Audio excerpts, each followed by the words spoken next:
नमस्कार, आप देख रहे हैं सी न्यूज़ भारत और मैं हूं आपके साथ सृष्टि जायसवाल। वक्त हो चुका है न्यूज़ बुलेटिन का, तो चलिए रुक करते हैं खबरों की ओर। खबरों की इस बुलेटिन में सबसे पहले बात करेंगे मध्य प्रदेश की दतिया की, जहां कोरोना के बढ़ते मामलों के बीच अलर्ट मोड पर सरकार व्यवस्था दुरुस्त कराने के लिए दिए दिशा निर्देश। आगे चर्चा करेंगे ग्वालियर की, जहाँ बीजेपी नेता कैलाश विजयवर्गीय द्वारा महिलाओं को लेकर दिए गए विवादित बयान को लेकर कांग्रेस और आम आदमी पार्टी ने खोला मोर्चा। साथ ही बात होगी हमीरपुर की, जहां बेटे और नाती ने मिलकर की 70 साल की बुजुर्ग पिता की हत्या। और भी तमाम खबरों पर आइए विस्तार से करते हैं चर्चा। देश की राजधानी दिल्ली सहित पूरे देश में कोरोना मरीजों की संख्या तेजी से बढ़ रही है। कोरोना के संभावित खतरे को देखते हुए मध्य प्रदेश सरकार ने सभी मेडिकल कॉलेजों व अस्पतालों को अपनी व्यवस्थाएं चाक चौबंद रखने के निर्देश दिए हैं। मेडिकल कॉलेज के डीन डॉक्टर दिनेश उदैनिया के निर्देशन में मेडिकल अधीक्षक डॉक्टर कृष्णा कुलदीप के द्वारा मेडिकल स्टाफ व डॉक्टर्स को कोरोना प्रोटोकॉल का पालन करते हुए कोरोना मरीजों के उपचार व प्रबंधन हेतु आज मॉक ड्रिल का आयोजन किया गया। मॉक ड्रिल के दौरान गंभीर मरीज के अस्पताल में एम्बुलेंस से लाने से लेकर आईसीयू सेटअप में उसके इलाज की ड्रिल की गई एवं सामान्य मरीज के ओपीडी में दिखाने से लेकर उपचार की ड्रिल की गई। इस दौरान समस्त स्वास्थ्य कर्मचारी व चिकित्सक कोरोना प्रोटोकॉल का पालन करते हुए पीपीई किट में नजर आए। इस दौरान medical dean doctor Dinesh Udainiya द्वारा बताया गया कि कोरोना के संभावित खतरे को देखते हुए हमने तैयारी कर ली है। अस्पताल के पास सामान्य से लेकर गंभीर मरीजों के उपचार हेतु सभी संसाधन मौजूद हैं। दतिया से सी न्यूज़ संवाददाता नितिन दांत्रे की रिपोर्ट। आम आदमी पार्टी द्वारा आज भाजपा के वरिष्ठ नेता कैलाश विजयवर्गीय के खिलाफ ग्वालियर के फूलबाग चौराहे पर जोरदार आंदोलन किया गया। कैलाश विजयवर्गीय द्वारा महिलाओं को लेकर दिए गए विवादित बयान के बाद उनके खिलाफ कांग्रेस और आम आदमी पार्टी के कार्यकर्ताओं द्वारा मोर्चा खोल दिया गया है और कैलाश विजयवर्गीय का जोरदार विरोध प्रदर्शन हो रहा है। आपको बता दें कि कैलाश विजयवर्गीय द्वारा महिलाओं को सूपनखा कहे जाने के बाद उनके बयान का लगातार विरोध प्रदर्शन हो रहा है। आज आम आदमी पार्टी की महिला विंग ने कैलाश विजयवर्गीय जो भारतीय जनता पार्टी के वरिष्ठ नेता हैं और राष्ट्रीय महासचिव हैं, उनके द्वारा जो महिलाओं के प्रति अभद्र टिप्पणी की गई, महिलाओं को शूर्पणखा के नाम से संबोधित किया गया, उससे आक्रोशित होकर पूरे प्रदेश की महिलाएं आंदोलन कर रही हैं। आम आदमी पार्टी की विंग 5 महानगरों में ग्वालियर, इंदौर, जबलपुर, भोपाल में प्रदर्शन कर रही है। उसी तारतम्य में आज ग्वालियर की महिला विंग ने फूलबाग चौराहे पर कैलाश विजयवर्गीय के प्रतीकात्मक पुतले के सामने जूते चप्पल से बौछार की है। उनको सबक सिखाने का काम किया है कि अगर आप ये गंदी मानसिकता से बाहर नहीं निकले और आपने 7 दिवस के अंदर महिलाओं के खिलाफ जो टिप्पणी की है उसमें माफ़ी नहीं मांगी, तो ये आंदोलन पूरे प्रदेश में होगा। और इस मानसिकता से ये स्पष्ट होता है कि भारतीय जनता पार्टी के लोग महिलाओं को किस दृष्टि से देखते हैं, ये उनकी सोच को प्रकट करता है। और भारतीय जनता पार्टी के लोगों को इस समय ये नसीहत देने का काम होना चाहिए कि विजयवर्गीय शीघ्र से शीघ्र माफ़ी मांगे। अगर ये माफ़ी नहीं मांगेंगे तो पूरे प्रदेश में आम आदमी पार्टी आंदोलन करेगी। आज पार्टी ने इतना बड़ा मुद्दा उठाया पर पार्टी के बड़े बड़े चेहरे नजर नहीं आ रहे, क्या कहना है इस बारे में? आम आदमी पार्टी के सभी वरिष्ठ नेता यहाँ पे उपस्थित हैं। महिला विंग की जो हमारी अध्यक्ष हैं वो दौरे पे बाहर हैं और उपाध्यक्ष जी बाहर हैं। उस चक्कर में हमारी जिलाध्यक्ष जो है पूरे जिले का कार्यक्रम है उसको शीला जी लीड कर रही हैं। अच्छे से कार्यक्रम हो रहा है। नजर नहीं आ रही है, आज वो आज दौरे पे हैं। ग्वालियर से सी न्यूज़ संवाददाता दिलीप समधिया की रिपोर्ट। हमीरपुर में 70 साल के बुजुर्ग की हत्या से इलाके में सनसनी फैल गई है। बेटा नाती ने लाठी डंडे धारदार हथियार से पीटकर हत्या कर दी। घर के बाहर चौखट पर ही पीट कर पिता की हत्या की गई है। हत्यारे बेटा और नाती हत्या कर मौके से फरार हो गए हैं। जमीनी विवाद के चलते ये हत्या हुई है। वहीं सूचना पर स्थानीय पुलिस मौके पर पहुंच गई है और ये पूरा मामला थाना सुमेरपुर इलाके के सिमनौडी गांव का बताया जा रहा है। हमीरपुर से सी न्यूज़ संवाददाता जितेंद्र पंडित की रिपोर्ट। जसपुर जिले में दमेरा से चराई डांड मार्ग के निर्माण को तत्काल प्रारंभ करने की मांग को लेकर एक बार फिर भाजयुमो के प्रदेश कार्य समिति के सदस्य नितिन राय के नेतृत्व में कलेक्टर को ज्ञापन सौंपा है। साथ ही दोषी ठेकेदार एवं अधिकारियों के खिलाफ एफआईआर दर्ज करने की मांग की है। उन्होंने बताया कि डॉक्टर रमन सिंह के नेतृत्व वाली भाजपा सरकार के समय जसपुर जिला के अंतर्गत दमेरा चराई डांड मार्ग के निर्माण कार्य की स्वीकृति हुई थी। इस दौरान प्रदेश में कांग्रेस की सरकार बनने के बाद कांग्रेस के जनप्रतिनिधियों ने षड्यंत्र करके इस मार्ग का निर्माण कार्य रुकवा दिया। जिसके बाद जसपुर के जिला प्रशासन ने जांच कमेटी बनाई थी और जांच कमेटी का प्रतिवेदन आज तक सार्वजनिक नहीं किया गया है। इस ज्ञापन के माध्यम से भारतीय जनता पार्टी के कार्यकर्ता जिला प्रशासन जसपुर से अपनी मांग रखते हुए बताया कि जांच कमेटी के प्रतिवेदन को सार्वजनिक कर दोषी ठेकेदार और अधिकारी के ऊपर एफआईआर दर्ज कर कार्यवाही की जाए। लेकर चढ़ेडार तक मार्ग जो बहुप्रशिक्षित और स्वर्गीय दिलीप सिंह जुदो जी का सपनों का सड़क था, जिसे रमन सिंह जी के सरकार ने, भारतीय जनता पार्टी की सरकार ने स्वीकृत की थी और वो रोड सड़क बन रहा था। और उस सड़क में विभिन्न तरह की अड़चनें लगा कर कुनकुरी के विधायक के द्वारा उस काम को रोका गया और उसमें व्याप्त भ्रष्टाचार हुआ है। और जब हम लोग आंदोलन किए थे उस भ्रष्टाचार के कारण, सड़क रोकने के कारण, तो कलेक्टर महोदय ने एक जांच कमेटी बनाई थी। जांच कमेटी का जांच प्रतिवेदन जो 6 महीने से पड़ा हुआ था, जिससे हम लोगों ने, भारतीय जनता पार्टी के कार्यकर्ताओं ने खोज कर निकाला और वही जांच प्रतिवेदन के साथ माननीय कलेक्टर महोदय को ज्ञापन सौंपने आए थे हम लोग। और उन पर सड़क जल्द से जल्द बने और जो उस जांच प्रतिवेदन में दोषी हैं उन पर कानूनी कार्रवाई करे, इसलिए हम लोग यहाँ पे आए थे। भैया, आज कलेक्ट्रेट में आप लोग ज्ञापन दे रहे हैं, या किस चीज़ का ज्ञापन दे रहे हैं, उसके बारे में संक्षेप में जानकारी बताइएगा। ये दमेरा से लेकर चढ़ेडार तक मार्ग जो बहुप्रशिक्षित और स्वर्गीय दिलीप सिंह जुदो जी का सपनों का सड़क था, जिसे रमन सिंह जी के सरकार ने, भारतीय जनता पार्टी की सरकार ने स्वीकृत की थी और वो रोड सड़क बन रहा था। और उस सड़क में विभिन्न तरह की अड़चनें लगा कर कुनकुरी के विधायक के द्वारा उस काम को रोका गया और उसमें व्याप्त भ्रष्टाचार हुआ है। और जब हम लोग आंदोलन किए थे उस भ्रष्टाचार के कारण, सड़क रोकने के कारण, तो कलेक्टर महोदय ने एक जांच कमेटी बनाई थी। जांच कमेटी का जांच प्रतिवेदन जो 6 महीने से पड़ा हुआ था, जिससे हम लोगों ने, भारतीय जनता पार्टी के कार्यकर्ताओं ने खोज कर निकाला और वही जांच प्रतिवेदन के साथ माननीय कलेक्टर महोदय को ज्ञापन सौंपने आए थे हम लोग। और उन पर सड़क जल्द से जल्द बने और जो उस जांच प्रतिवेदन में दोषी हैं उन पर कानूनी कार्रवाई करे, इसलिए हम लोग यहाँ पे आए थे। कि आपको मालूम होगा कि चढ़ेडार से दमेरा जो मार्ग है वो बहुत पुरानी मांगे थी रोड के लिए। स्वर्गीय कुमार दिलीप सिंह जुदेव जी की भी एक महत्वाकांक्षी योजनाओं में वो रोड का निर्माण था, ताकि कुनकुरी से आने वाले या बगीचा चढ़ेडार नारायणपुर से आने वाले लोगों को जसपुर जिला मुख्यालय तक पहुंचने में सुविधा हो। इस कारण रमन सिंह की सरकार में, डॉक्टर रमन सिंह की सरकार में इस रोड का सैंक्शन किया गया था, जो आज सत्ता परिवर्तन के बाद आज कुनकुरी के विधायक जी के द्वारा इस पर रोक लगा दिया गया और ये रोड आज भ्रष्टाचार के भेंट चढ़ गया, जिसके कारण ये रोड निर्माण कार्य अधूरा करके छोड़ दिया गया है।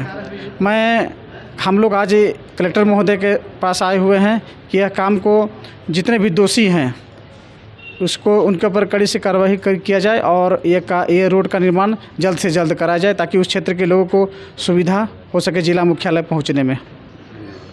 जशपुर से सीनू संवाददाता जयप्रकाश रवानी की रिपोर्ट। हनुमान जयंती के दिन गंज बसौदा के नजदीक नगमा पिपरिया में परिवार के ही सदस्यों के बीच खूनी संघर्ष हो गया था, जिसमें परिजनों के अनुसार 10 लोगों ने मिलकर 4-5 लोगों पर जानलेवा हमला किया था। धारदार हथियारों से हमला कर 35 वर्षीय ज्ञान सिंह मीना को मौके पर ही मौत के घाट उतार दिया गया था। वहीं उनके बड़े भाई गंभीर रूप से घायल हो गए थे। राजेंद्र सिंह को भोपाल रेफर किया था, जहां इलाज के दौरान आज उनकी मौत हो गई। महेश और एक अन्य व्यक्ति को मेडिकल कॉलेज में अभी भी इलाज के लिए रखा गया है। आज भोपाल में इलाज के दौरान मृत हुए राजेंद्र सिंह के शव को परिजनों ने विदिशा के विवेकानंद चौराहे पर रखकर चक्का जाम कर दिया। सूचना मिलने के बाद सीएसपी विकास पांडे, एसडीएम गोपाल सिंह वर्मा मौके पर आए। बाद में एएसपी समीर यादव भी विवेकानंद चौराहे पहुंचे, जहां पीड़ित परिवार के सदस्यों ने आरोपियों की जल्द से जल्द गिरफ्तारी करके उनके द्वारा घर पर पथराव करने की शिकायत करते हुए जल्द से जल्द गिरफ्तार करने की मांग की गई। मीना मेरा नाम। कारण ये है कि 6 तारीख की घटना थी जी। 6 तारीख को एक आदमी की डेथ हो गई थी। इसके बाद वे लोग भी पहले रिपोर्ट करने आए थे, तो वे तीनों लोग जो रिपोर्ट करने आए थे, जी मृत हो जाने की वजह से उन्हीं लोगों को अरेस्ट किया था, वहीं के वहीं बैठा लिया था। इसके बाद अभी तक कोई गिरफ्तारी नहीं हुई।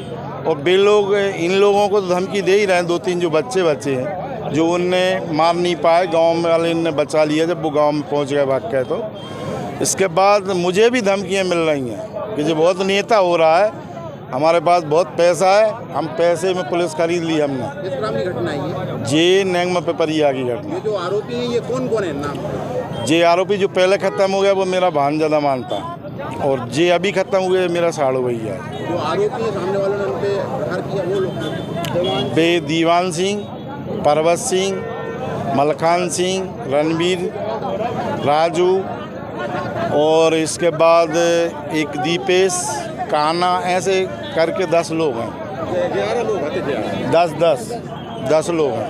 पुलिस से क्या अपेक्षा करती है? पुलिस अभी तक, पुलिस से जैसे परसों मैंने बात करी कि उनके घर में कोई नहीं है तो पुलिस सिक्योरिटी दी जाए उनको, तो कोई सिक्योरिटी नहीं दी गई। नयागांव पिपरिया में एक घटना हुई थी 6 तारीख को। 2 पक्षों के बीच में विवाद हुआ था, वो हिंसात्मक विवाद हो गया था और दुर्भाग्यजनक रूप से उसमें एक व्यक्ति की तत्काल मृत्यु हो गई थी। उस पर पुलिस ने हत्या का मुकदमा कायम किया था और हत्या का मुकदमा करने के बाद 3 आरोपी की गिरफ्तारी हुई थी। दुर्भाग्यजनक रूप से उसमें एक दूसरे व्यक्ति की भी आज मृत्यु हो गई। उसकी मृत्यु पर से जो उनके परिजन थे उनका ये था कि आरोपियों की गिरफ्तारी नहीं हुई है और इसमें वैधानिक रूप से और सख्त कार्रवाई होनी चाहिए। इन बातों को लेकर के यहाँ पर परिजनों ने यहाँ पर अपनी बात रखी थी, उनसे बात हो गई है। मैं पुलिस की तरफ से आश्वस्त करता हूँ कि इसमें जो लोग भी आरोपी हैं उनकी तत्काल गिरफ्तारी की जाएगी। विशेष टीम गठित कर दी गई है और वहाँ उनकी सुरक्षा को लेकर के पुलिस पूरी तरह से मुस्तैद रहेगी। इसमें हम कोई और घटना नहीं होने देंगे और आरोपियों के खिलाफ सख्त कार्रवाई करेंगे।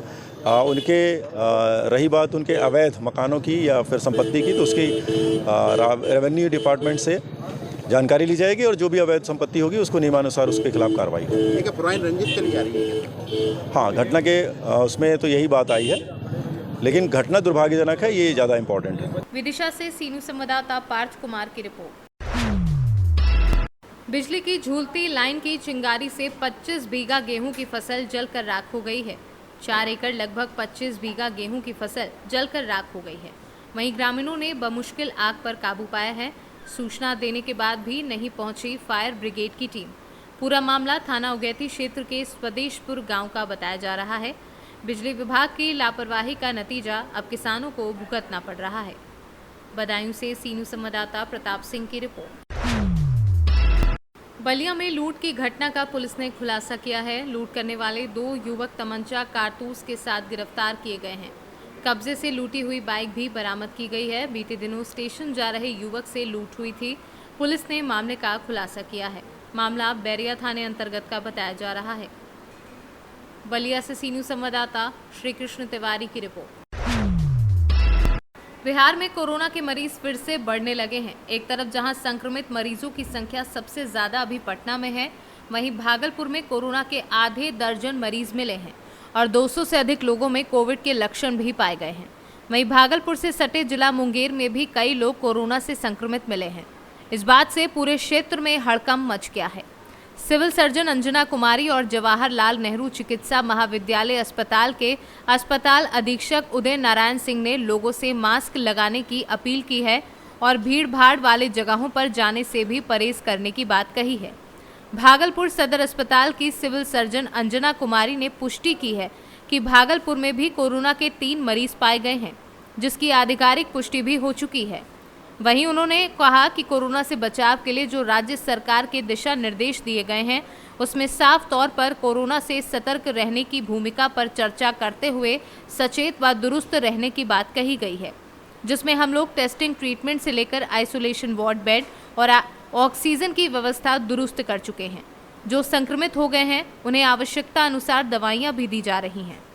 कोरोना संक्रमण एक बार फिर से वापस आ रहा है। पड़ोसी जिला है मुंगेर, वहाँ पर भी केसेस मिले। भागलपुर में क्या कुछ? हाँ, सबसे पहले तो पूरे इंडिया में ही कोरोना का केस बढ़ रहा है। पटना में भी ज़्यादा आ चुका है और मुंगेर में भी आया है। भागलपुर में भी संक्रमित लोग पाए गए हैं। अभी तक हमारे यहाँ जो रिपोर्ट हुआ आधिकारिक तौर पर, उसमें 3 मरीज पाए गए हैं। तो हम लोग इसमें कोरोना के तो बचाव के लिए जो हम लोगों को राज्य सरकार की तरफ से जो दिशा निर्देश दिया गया है, वो करीब 1 सप्ताह पहले ही हम लोग को बीसी में दिया गया था।